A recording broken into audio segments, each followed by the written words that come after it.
Shalom, shalom, shalom. Selamat pagi masyarakat iman yang dikasihi oleh Tuhan. Hari ini kita bersyukur untuk setiap kebaikannya karena kita percaya bahwa segala sesuatu yang ada di dunia ini ada karena kebaikan dan kemurahan Tuhan. Maka biarlah nama Tuhan juga yang dipermulia dan juga melalui hidup kita Tuhan nyata. Mari bersama-sama kita pujikan PKJ 29, PKJ 29 bait pertama dan yang kedua. PKJ 29 bait pertama dan yang kedua, patut segenap yang ada. Patut segenap yang ada, diam dan sujud sembah, mengosongkan pikirannya dari barang dunia, karena Tuhan sungguh hadir, patut dipermulia. Maharaja alam raya, lahir dari Maria, Tuhan yang telah menjadi serendah manusia, bagai roti yang sorgawi, memberikan dirinya. Mari kita berdoa. Tuhan, terima kasih kalau Tuhan hadir di tengah-tengah dunia ini. Tuhan dengan kerendahan hati Tuhan mengosongkan diri Tuhan dan menjadi manusia.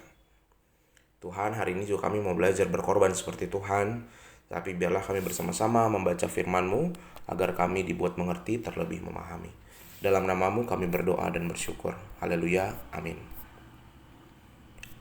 Bapak Saudara, bersama-sama kita buka Yosua 22 ayat 1 sampai 8. Yosua 22 ayat 1 sampai 8. Yosua 22 ayat 1 sampai 8 akan menjadi bacaan kita. Yosua 22 ayat 1 sampai 8. Dengarkanlah sabda Tuhan.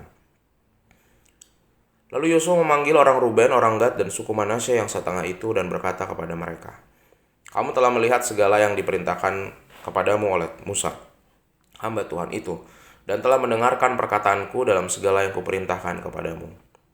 Kamu tidak meninggalkan saudara-saudaramu selama waktu ini sampai sekarang, tetapi kamu setia memelihara perintah Tuhan Allahmu kepadamu.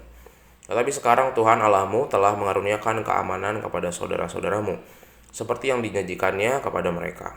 Oleh sebab itu, pulanglah ke kemahmu, ke tanah milikmu yang telah diberikan kepadamu oleh Musa, hamba Tuhan itu, di seberang Yordan. Hanya lakukanlah dengan sangat setia perintah dan hukum yang diperintahkan kepadamu oleh Musa, hamba Tuhan itu, yakni mengasihi Tuhan Allahmu, hidup menurut segala jalan yang ditunjukkannya, tetap mengikuti perintahnya, berpaut padanya, dan berbakti kepadanya dengan segenap hatimu dan dengan segenap jiwamu."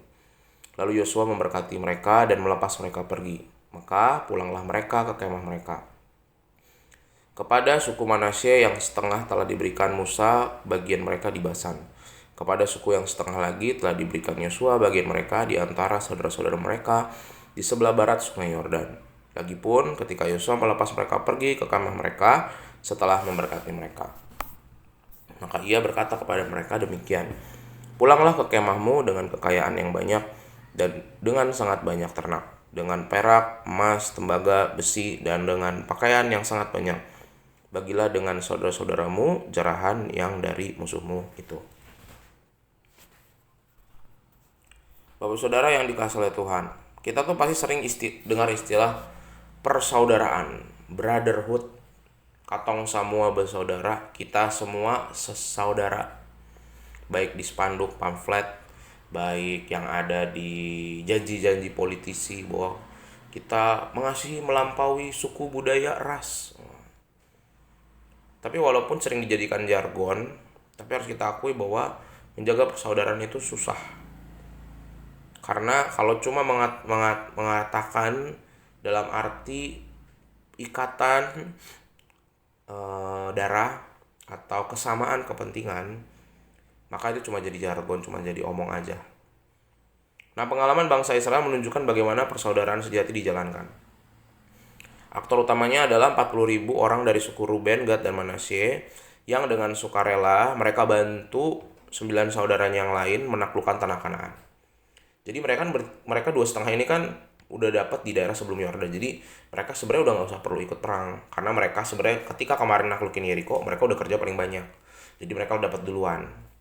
Harusnya udah setelah itu kan ya bagian adik-adiknya, dan udah nggak sesulit menaklukkan Yeriko, karena Yeriko itu kan benteng pertahanan kota gede gitu ya, dan mereka sudah kerjakan bagiannya, dan jaraknya sebenarnya dari seberang sungai Yordan itu jauh banget sebenarnya, nggak sedekat yang kita bayangin.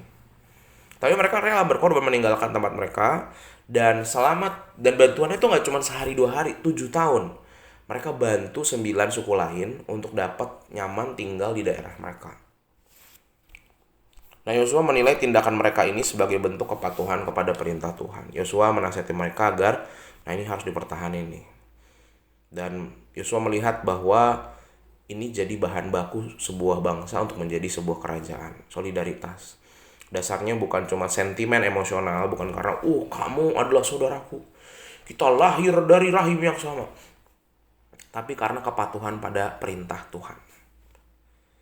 Nah, Bapak Saudara, kita kerap kali tertipu memahami arti persaudaraan. Kita mengartikannya hanya ikatan persaudaraan, suku, agama, golongan. Kita selalu menggunakan standar yang fana untuk membangun persaudaraan. Padahal sebaliknya, kita harusnya menaruh perintah Tuhan sebagai acuan untuk membangun relasi. Misal, tentang semangat mengasihi. Ketika Yesus bicara soal kasih, ada perkataan itu misalnya, kasihlah sesamamu manusia seperti dirimu. Itu perintah. Jadi bukan karena aku mengasihi, karena aku pengen, karena aku bahagia. Nanti kalau aku nggak bahagia, aku nggak mengasihi. Sehingga Bapak Saudara, mari sama-sama kita merenung sejenak. Dalam menjalin relasi tali persaudaraan, apa dasar kita sih? Membangun hubungan saudara dengan keluarga sendiri yang sedara, dengan orang-orang dalam pekerjaan, dengan karyawan, teman kerja, pelanggan, dengan teman gereja, dengan masyarakat, dengan tetangga. Kita cuman karena kepentingan atau emosional sesaat, atau kita bangun itu memang dasarnya prinsip firman Tuhan.